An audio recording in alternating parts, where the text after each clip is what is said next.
കലോത്സവം നടത്തി.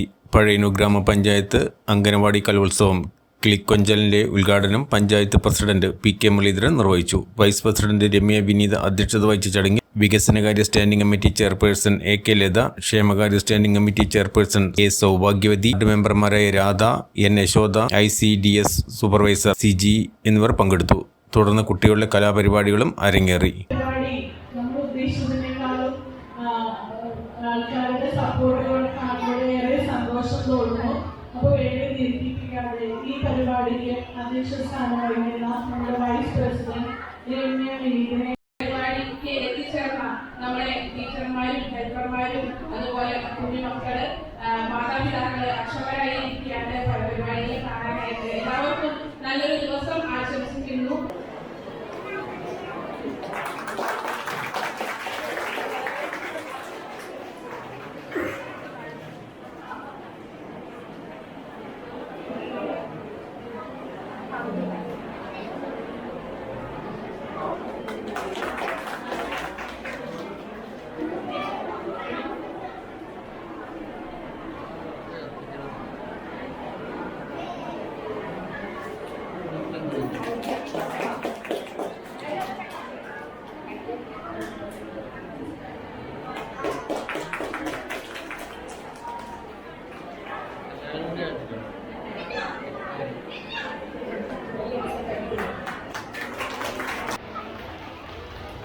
ഇവിടെ എത്തിച്ചേർന്നിട്ടുള്ള നമ്മുടെ ഓരോ മെമ്പർമാരും, Latha member, Soubhagyavathi member, Radha member, Yashoda member, ഓരോരുത്തരെയും പഞ്ചായത്തിൻ്റെ സ്റ്റാഫുകൾ, അതുപോലെ തന്നെ അംഗൻവാടി ടീച്ചേഴ്സ്, ഒപ്പം തന്നെ നമ്മുടെ 38 അംഗൻവാടികളിൽ നിന്നും അവരുടെ കലാവൈഭവങ്ങൾ പുറത്തെടുക്കാനായിട്ട് വന്നിട്ടുള്ള നമ്മുടെ കുഞ്ഞുമക്കൾ, അവരെ സപ്പോർട്ട് ചെയ്യാനിരിക്കുന്ന മാതാപിതാക്കൾ എല്ലാവരെയും ഏറെ സ്നേഹത്തോടെ സ്വാഗതം ചെയ്യുന്നു. അധ്യക്ഷ പ്രസംഗത്തിനായി രമ്യ വിനീതനെ ക്ഷണിച്ചു.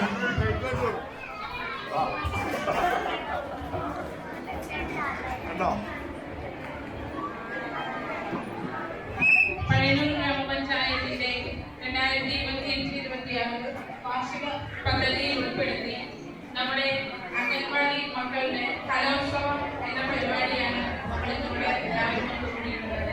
ഏകദേശം 10 വർഷത്തിലധികമായി നമ്മുടെ അംഗൻവാടി കുട്ടികൾക്ക് ഇങ്ങനെയൊരു അവസരം കൂടുതൽ അറിവും പ്രാപ്തിയും കഴിവും ഒക്കെ ഉണ്ടാകുന്ന മക്കളെ നമുക്ക് സമൂഹത്തിന് സംഭാവന ചെയ്യണം. അപ്പൊ അവർക്ക് അതിന് ആവശ്യമായിട്ടുള്ള അടിസ്ഥാന സൗകര്യങ്ങൾ നമുക്ക് ഉണ്ടാകണം. എന്തായാലും ഈ ഭരണസമിതിയുടെ കാലാവധി തീരുകയാണ്. ബാക്കി അംഗൻവാടികൾക്കുള്ള എല്ലാ സൗകര്യങ്ങളും വരുന്ന അംഗൻവാടികൾ കഴിയുമെന്ന് പ്രതീക്ഷിക്കുകയാണ്. അല്ലെങ്കിൽ നിങ്ങളെല്ലാവരും അത് ആവശ്യപ്പെട്ട് നേടിയെടുക്കണം. കാരണം ഈ ഒരു ചൂട് നമ്മുടെ മക്കള് ഉരുകി പോകുന്ന സ്ഥിതിവിശേഷങ്ങൾ പഴയ കാലമല്ല. അപ്പൊ നമ്മുടെ കുട്ടികൾക്ക് ആവശ്യമായ നമ്മുടെ ഭക്ഷണക്രമത്തില് വലിയ മാറ്റം. മറ്റു പഞ്ചായത്തുകളൊക്കെ നമ്മുടെ മന്ത്രി ഇതുപോലെ എവിടെ പോയപ്പോ കുട്ടികള് ഭക്ഷണം കഴിക്കുന്ന തമാശകൾ പറഞ്ഞു ബിരിയാണി എല്ലാ കുട്ടികൾക്കും കൊടുക്കണം. മന്ത്രിയെ മരുന്ന് മാത്രമേ ഉണ്ടായുള്ളൂ, പിന്നൊന്നും കാര്യമില്ല. പക്ഷെ ഏറ്റവും ആദ്യം നമ്മുടെ ബിരിയാണി അതുപോലെ കുട്ടികളുടെ ചോറും മുട്ടയും പാലും കൃത്യമായി കൊടുക്കുന്ന പഞ്ചായത്ത് ഏതെന്ന് ചോദിച്ചാൽ അത് നമ്മുടെ പഞ്ചായത്താണെന്ന് പറയാൻ നമുക്ക് സാധിക്കും. ഇപ്പൊ നമ്മൾ നേരത്തെ കൊടുക്കുന്ന ഭക്ഷണത്തിലുള്ള പൈസയൊന്നും മാറ്റി വെച്ചില്ല. പക്ഷെ ഇപ്പോ സൂപ്പർവൈസറും നമ്മുടെ ടീച്ചർ ഡോക്ടർമാരും ഒക്കെ നമ്മളോട് നിരന്തരമായി പറഞ്ഞു ഭക്ഷണക്രമത്തിലുള്ള മാറ്റമാണ്. അതുകൊണ്ട് അത് വെച്ചിട്ടാണെങ്കിൽ ഒരു പാത്രങ്ങൾ വേണം. ആ പാത്രങ്ങൾ മാത്രം പോരാ, അത് വെച്ചിട്ടാക്കാനുള്ള സാധനങ്ങൾ വെക്കാൻ ആളുകൾക്ക് ആവശ്യം വേണം. അപ്പൊ ഇപ്പോ ഈ കഴിഞ്ഞ 4-ാം തീയതി, ഈ മാസം 4-ാം തീയതി നമ്മുടെ പദ്ധതികളൊക്കെ റിവിഷൻ ഉണ്ടായപ്പോൾ വീണ്ടും ഇതിന് ആവശ്യമായ സംഖ്യ കൂടി വകയിരുത്തി നിങ്ങൾക്ക് കൊടുത്തിട്ടാണ് ഈ പഞ്ചായത്ത് ഭരണസമിതി കൈകാര്യം